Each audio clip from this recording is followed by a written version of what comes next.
So ayan mga ka-idol, yan.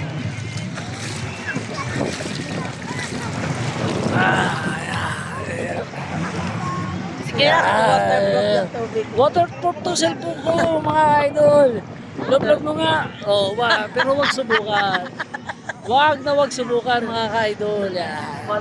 Waterproof talaga yung cellphone mo talaga kay Good. Nahuli ko na si Reyna mga ka-idol. Oh, yan. Pero may isda pa na maliliit eh. Kunin ko ha.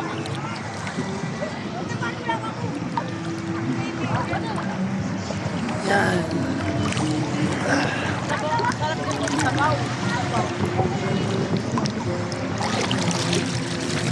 Labitan natin si Kuya.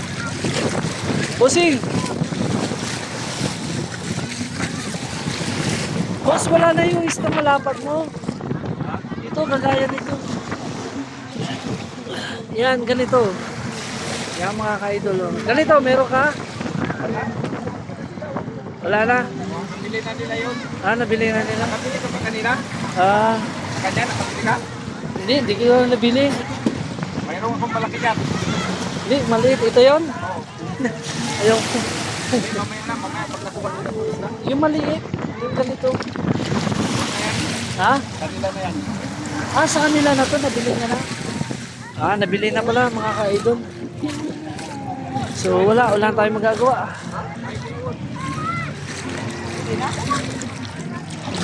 So, mga ka-idol, laboy na tayo.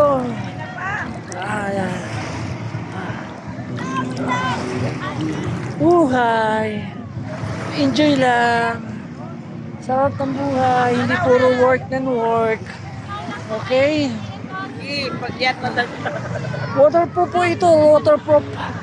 Pero wag lang lublob sa tubig, talagang sure ball ang waterproof. Okay mga ka-idol, thanks for watching.